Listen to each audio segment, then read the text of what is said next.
for God's sake. Right, so I'm still not used to this tripod, it's going to throw me. Anyway, so we'll do another scotch, we'll do another blend, and we'll do another donation. So this is another donation from the very splendid Jason B. Standing, who is here. Try and follow him on Facebook if you can, because he's hilarious. He's a very, very funny guy, and seems to be a thoroughly nice gentleman indeed. I keep looking at me because I'm on this side, but the camera is there, so if it looks like I'm not looking at you, I do apologise, and I've noticed that on a few of the videos and it's kind of throwing me a bit, so I'm going to try and look at the camera which is there, because it's not like I've got any bloody auto cue on this, although that would help. So Jason donated a number of drams quite a while back, and I'm slowly working my way through. I think I've got one left after this. So this is another Scotch blend. Now I've made a bit of a boo-boo, because this is from a company called the Easy Drinking Whisky Company, which is three guys that were known as John, Mark and Robbo. And John and Mark Geary were brothers who contacted a gentleman called David Robertson, Robbo, who used to be a master distiller at Macallan. Now they got in touch with David in 2002 and launched the Easy Drinking Whisky Company whiskies in 2003, and there were three of them. Now what they wanted to do was release whiskies that the general public would get. Essentially whiskies that you could relate to and you could understand, and wasn't full of marketing nonsense and terms that nobody understood and just, you know, marketing bullshit. So they kept things really simple, and they went, right, we're going to tell you what's in it, we're going to tell you how we made it, and we're going to call it what it is. So they released three versions. One was the smoky peaty one was the rich spicy one, and the other was the smooth sweeter one. Jason, when he sent the samples through, did put a letter in saying which one this was, because he's just written J, M and R on it. I've lost that list, so I'm not 100% certain which one this is. Now I should be able to tell when I try it, but I might not be able to, because I'm not that good at blind tasting. I can probably tell if it's the smoky peaty one, that one should be obvious, but the rich spicy one and the smooth sweeter one, I don't know, we'll see. Because I've managed to find a website which actually listed all three of them. Now here's a picture of the three bottles, so that's what they looked like. Now it looks like the company and the releases and the whiskies just disappeared in about 2009, 2010. The company is no more. I don't know what happened to them, all three of them. I don't know what happened. You know, these are discontinued now, so it's actually quite. I'm very lucky to have these. It's very generous of Jason to send them. But I found a website where they've actually broken down. They've listed three of them, and it breaks. It's got some notes from the guys, and also breaks down exactly what's in them. So, what I will do is I'll have a quick sniff and a quick taste, and then hopefully be able to figure out which one it is. Pretty certain it's not the peaty one, although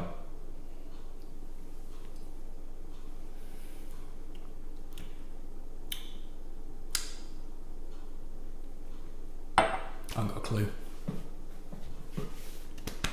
I'm gonna go with the smooth sweeter one, because it is sweet, it's very smooth indeed, and it's not particularly spicy.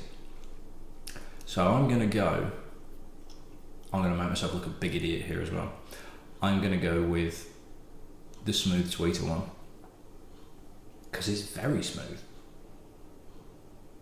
There is a little bit of spiciness on the nose though. Oh, Jason, I've sent Jason a message on Facebook and he's not come back to me. So if I get this wrong, it's his fault. It's nothing to do with me. I'm trying my best here, but if he'd gone back to me in time, no, he's not come back to me. If he'd have actually returned my call on Facebook, then I'd be able to give you the proper review. But I could have made it easier on myself and changed the whiskey, but I'd already committed, so couldn't be bothered. Committed. I am going to go with the smooth sweeter one. So the website here, and I've knocked down the brightness on this as well, so you're not going to get any glare from my glasses, Chris Cook. Thank you very much for pointing that out every single time. So But I'll go through the others anyway. The smoky peaty one was, God, there's loads of stuff in it. 5% Kalila, 12% Lafroig, 17% Bunnahabhain in American oak sherry casks, 9% Bunnahabhain in bourbon refill casks, 26% Highland Park, 14% Highland Park in hogsheads, 9% Lechec, and 8% Babor. That's a lot. It's a lot in there. The rich spicy one, which I'm fairly certain is not this one, he says with no conviction whatsoever, was apparently Mark had set Robbo a challenge to create a whiskey that was similar to the ones that he liked, which was Macallan Glen Reserve and ESC1, which I have no idea what that is, which Robbo had already worked in Macallan, so he kind of knew what he was doing. So the rich spicy one, bold intense flavour, packed full of rich spiciness, that's got to be the smooth sweet one, surely, he says. Tamdu sherry butts 50%, 10% Tamdu American oak bourbon dump hogsheads, attractive. 10% Highland Park, 20% Glenrothes, and 10% Bunnahabhain. So the one which this definitely is now, which I'm absolutely committed to, and in no way will look like a complete idiot when Jacobson turned around and says, oh, it's the smoky peaty one. This was actually a challenge because what they wanted to do was create a very, very smooth, very sweet, very easy drink, obviously with the name, but you know what I mean, that kind of like very, very easy drinking. And apparently it took some time to try and get this because Robbo couldn't get the sweetness, he couldn't get the balance right until they looked at Irish whiskies. And what they've done is they've got a combination of 70% single malt from the Cooley distillery in Ireland, which is here, and then 30% whiskey from Bunnahabhain, which is here, which is an Islay whiskey, but very sweet Islay whiskey with a slight smokiness. So yeah, okay, I'll go with that. The Bunnahabhain was matured in American oak Fino sherry casks. Fino sherry, quite unusual. So I'm going with that because there is a really, really gentle peatiness, almost non-existent, but really, really, really gentle. There's a lovely sweetness to it, but it's not overpowering, it's not rich, it's not spicy, it's not heavily peaty. I am sticking with the smooth, sweeter one. Yeah. There's nice fruit on it as well. There's a nice kind of raisiny, rich fruitiness, but it's not too intense. It's not Christmas cakey. It's a lovely balance.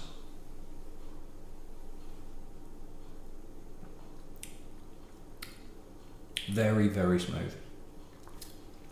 There's a gentle tingle. Sweetness is there. Werther's Originals, toffee, Lyle's golden syrup, that sort of vibe. Very, very easy drinking. Now, the problem with this one, as in the bottling, the whiskey as a whole, is that it's a combination of Irish whiskey and Scotch whiskey. And from what I gather, from what I could read, is that you can't sell it as Scotch whiskey, or you can't they almost couldn't sell it as whiskey. So it's entirely possible that their smooth, sweeter one actually was the one that created more problems for them, and they basically had to fold everything in. I don't know. I honestly don't know for certain. I've tried to read up about it, and there was just no indication as to why. But I did read somewhere that basically you couldn't be combining Irish single malt and Scotch single malt and calling it even at the time they were making this, it was vatted malt, but it's now a blended malt. But that may be what's causing the problem, which is a shame because this is actually a really, really nice whiskey. It's stupidly easy to drink. There's the merest hint, like almost not even there, of soft, sweet peatiness from the Bunnahabhain, which is a whiskey that I love anyway. God, it's stupidly easy to drink. It's just ridiculous. Dangerously so, because you could neck this quite easily. I wouldn't recommend that. You're an idiot if you do, but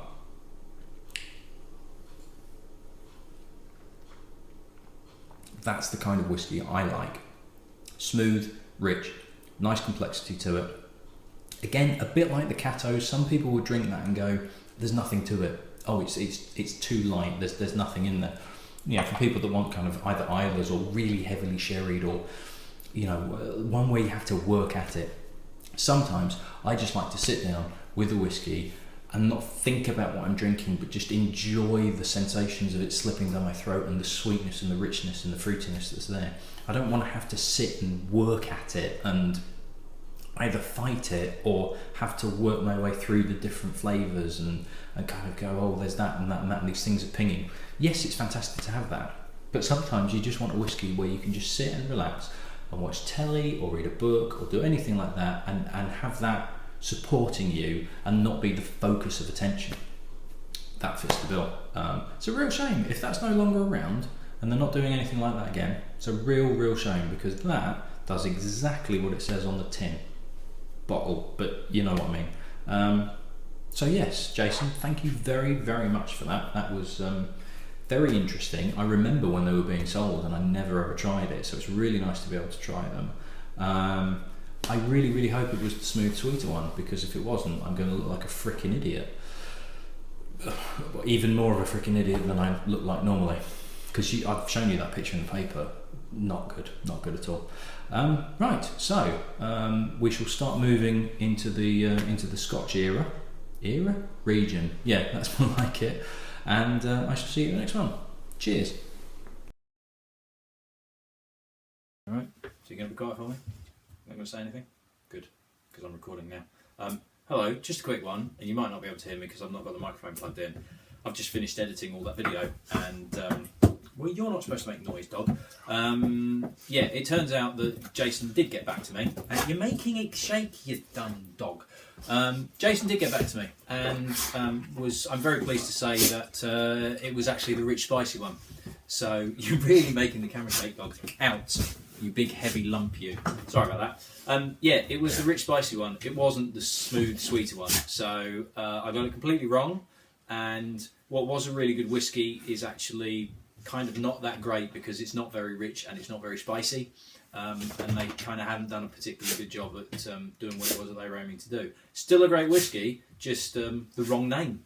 So thanks, Jason, for getting back to me. And yeah, I told you it made me look like an idiot, and even more than I normally do. So yeah, I'll see you in the next one. Cheers.